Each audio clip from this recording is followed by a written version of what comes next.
ഇനിയും പാഠം പഠിച്ചില്ലേ കേന്ദ്ര സർക്കാർ എന്നതാണ് ചോദ്യം. മധു, പാഠം പഠിച്ചില്ലേ കേന്ദ്ര സർക്കാർ? എനിക്ക് വലിയ പ്രതീക്ഷയൊന്നുമില്ല.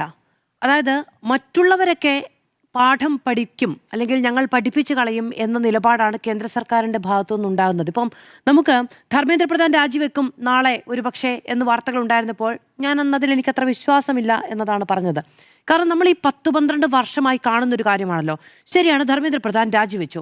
ധർമ്മേന്ദ്ര പ്രധാൻ രാജിവെക്കുമ്പോൾ കേന്ദ്രം സമരക്കാർക്ക് മുന്നിൽ വെച്ച 4 പ്രധാനപ്പെട്ട കാര്യങ്ങൾ അത് മുഴുവൻ ലംഘിക്കപ്പെടുകയാണ്. അപ്പോൾ ആ സമരം അതിനെ ഇല്ലാതാക്കുക എന്നതിന് വേണ്ടി മെനഞ്ഞെടുത്തൊരു തന്ത്രം മാത്രമായിരുന്നു പ്രധാന്റെ രാജി. അത് പ്രധാനമന്ത്രിയുടെ രാജിയിലേക്ക് പോകാതിരിക്കാൻ വേണ്ടിയുള്ള, അമിത്ഷായുടെ രാജിക്ക് വേണ്ടിയുള്ള മുറവിളി പ്രതിഷേധക്കാർ ഉയർത്താതിരിക്കാൻ വേണ്ടിയിട്ടുള്ള ഒരു പ്രതിരോധം മാത്രമായിരുന്നു എന്നാണ് മനസ്സിലാക്കാൻ കഴിയുന്നത്.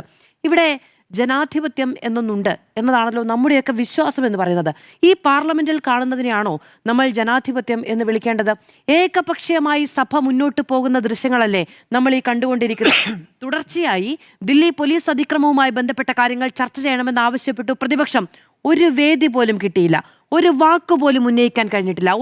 ഒരു സെന്റൻസ് കംപ്ലീറ്റ് ചെയ്യുന്നതിന് മുൻപ് 5-6 ദിവസങ്ങളിൽ തുടർച്ചയായി സഭ പിരിഞ്ഞു പോകുന്ന കാഴ്ചയാണ് കണ്ടത്. മല്ലികാർജ്ജുന ഖാർഗെ പോലെയുള്ള മുതിർന്ന നേതാക്കൾ എഴുന്നേറ്റ് നിന്ന് ഒരു വാക്ക് പിരിയുന്നതിന് മുൻപ് സഭ അഡ്ജേൺ ചെയ്തിരിക്കുന്നു എന്ന് പറഞ്ഞു പോകുന്ന സ്പീക്കർമാരുടെ ധാർഷ്ട്യം നമ്മൾ കണ്ടുകൊണ്ടിരിക്കുകയാണ്. ഏറ്റവും കുറഞ്ഞത് പ്രതിപക്ഷത്തെ ഒരു മുതിർന്ന നേതാവിനെ ബഹുമാനിക്കേണ്ട ജനാധിപത്യത്തിൽ അതുപോലും ഉണ്ടാകാത്ത കാഴ്ചയാണ് നമ്മൾ കണ്ടുകൊണ്ടിരിക്കുന്നത്.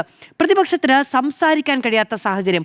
ആകെ കിട്ടിയ ഒരു വേദിയാണ് ഈ പറയുന്ന പരീക്ഷാ പരിഷ്കരണ ബില്ലിന്റെ ചർച്ച എന്ന് പറയുന്നത്. പരീക്ഷാ പരിഷ്കരണ ബില്ല് ചർച്ച ചെയ്ത് കഴിഞ്ഞതൊന്ന് പാസ്സാക്കി കഴിഞ്ഞാൽ രാജ്യത്ത് ഇപ്പോഴുണ്ടാകുന്ന എല്ലാ പ്രതിസന്ധിയും ആരോപണങ്ങളും വിമർശനങ്ങളും നേരിട്ട് കഴിഞ്ഞിരിക്കുന്നു, മറുപടിയായിരിക്കുന്നു എന്ന് എങ്ങനെയാണ് കേന്ദ്ര സർക്കാർ തീരുമാനിക്കുക? പരീക്ഷാ പരിഷ്കരണം ആവശ്യപ്പെട്ടായിരുന്നോ ഇവിടുത്തെ പ്രതിഷേധം എന്ന് പറയുന്നത്? ആണോ? നീറ്റ് പരീക്ഷ നടക്കുന്നതിൽ പ്രശ്നങ്ങളുണ്ട്, അല്ലാതെ രാജ്യത്തെ പൊതുപരീക്ഷകളുടെ മാനദണ്ഡങ്ങൾ പരിഷ്കരിക്കണമെന്ന് ആവശ്യപ്പെട്ടാണോ ഇവിടെ പ്രതിഷേധം നടന്നത്? ഇപ്പൊ ഇവരിങ്ങനെയല്ലേ പറഞ്ഞു വെക്കുന്നത്? നീറ്റ് പരീക്ഷ ക്രമക്കേടുണ്ടായി, 10-20 കുഞ്ഞുങ്ങളുടെ ആത്മഹത്യയുണ്ടായി, അതുമായി ബന്ധപ്പെട്ട് സമരം, സത്യഗ്രഹ സമരമടക്കം 10-26 ദിവസം നടന്നു, അതിനെതിരെ പോലീസ് അതിക്രമമുണ്ടായി. ആ അതിക്രമമടക്കം ചോദ്യം ചെയ്യപ്പെടുന്ന സമയത്ത് പാർലമെന്റിൽ അതൊന്നും പറ്റില്ല. പരീക്ഷാ പരിഷ്കരണ ബില്ല് ചർച്ച ചെയ്യാം. പരീക്ഷാ പരിഷ്കരണ ബില്ല് ചർച്ച ചെയ്യുന്നു, പ്രതിപക്ഷം ആകെ കിട്ടിയ വേദി ഉപയോഗിക്കുന്നു.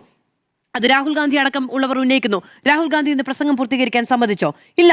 അദ്ദേഹം ഒരു വാക്ക് ഉപയോഗിച്ചു, അത് അദ്ദേഹത്തിന്റെ മുഴുവൻ പരാമർശങ്ങളും ഏറെക്കുറെ ഇന്ന് സഭയിൽ നിന്ന് നീക്കം ചെയ്യുകയാണ് ചെയ്തത്. മന്ത്രിമാർ ആവർത്തിച്ച് ഇടപെടുന്നു, പ്രസംഗം തടസ്സപ്പെടുന്ന രീതി ഉണ്ടാകുന്നു. എന്നിട്ട് ഇന്ന് അദ്ദേഹത്തിന്റെ പ്രസംഗം പൂർത്തീകരിക്കാനുള്ള സാഹചര്യം ഉണ്ടാകുന്നില്ല.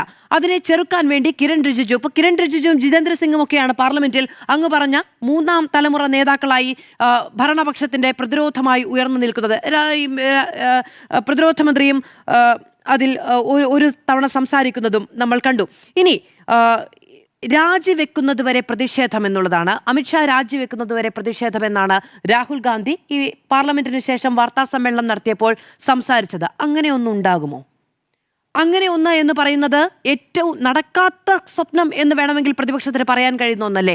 ധർമ്മേന്ദ്ര പ്രധാന്റെ രാജി പോലും ഏറ്റവും അവസാനത്തെ സമയം സമ്മതിക്കുന്നത് ഒരു ജനറേഷൻ ആകെയും തിരിഞ്ഞുകൊത്തും എന്ന് മനസ്സിലാകുമ്പോഴും ഈ മറ്റു നേതാക്കളിലേക്ക് ആ വാൾമുന നീളരുത് എന്ന നിർബന്ധ ബുദ്ധിയും ഉള്ളത് കൊണ്ടാണ് അമിത്ഷായുടെ രാജി എന്നൊന്നും ചിന്തിക്കുകയോ പറയുകയോ ചെയ്യുന്ന ഒരു പ്ലാറ്റ്ഫോം ഉണ്ടാകില്ല എന്നതാണ്. രാജ്യത്ത് ഇപ്പൊ നോക്കൂ, ദില്ലി പോലീസ് അതിക്രമവുമായി ബന്ധപ്പെട്ട് ആരോടാണ് നമ്മൾ ചോദിക്കുക? ദില്ലി പോലീസ് ഒരു വാർത്താ സമ്മേളനം നടത്തുമോ? ഇല്ല. ദില്ലി പോലീസ് വാർത്താ സമ്മേളനം നടത്തില്ല. ഇനി ദില്ലി സർക്കാരുമായി ബന്ധപ്പെട്ട ആരെങ്കിലും വാർത്താ സമ്മേളനം നടത്തുമോ? ഇല്ല. അമിത്ഷായ്ക്കാണ് ദില്ലി പോലീസിന്റെ ചുമതലയുള്ളത്, പോലീസ് നടപടികളുടെ ഉത്തരവാദി. അദ്ദേഹം വാർത്താ സമ്മേളനം നടത്തുമോ? ഇല്ല. വാർത്താ സമ്മേളനങ്ങൾ പോട്ടെ, പാർലമെന്റിൽ ഇത് ചോദിക്കാനുള്ള അവസരമില്ല, പാർലമെന്റിൽ മറുപടിയില്ല, അദ്ദേഹം പാർലമെന്റിലേ ഇല്ല. അപ്പൊ ഈ കാര്യങ്ങൾ ചോദിക്കാൻ ജനാധിപത്യ ഇന്ത്യയിൽ ഒരു വേദി ഇല്ല എന്നതാണ് യാഥാർത്ഥ്യം. രാജ്യം ഏറ്റവും കൂടുതൽ ചർച്ച ചെയ്യപ്പെട്ട ഒരു വേദി, ഒരു പ്രശ്നം ചർച്ച ചെയ്യാൻ ജനാധിപത്യ ഇന്ത്യയിൽ വേദിയില്ല എന്നതാണ് യാഥാർത്ഥ്യം. എന്നിട്ടും നമ്മൾ പറയുന്നത് നമ്മുടെ രാജ്യമാണ് ജനാധിപത്യത്തിന്റെ ഏറ്റവും മഹത്തായ ഉദാഹരണം എന്നതാണ്.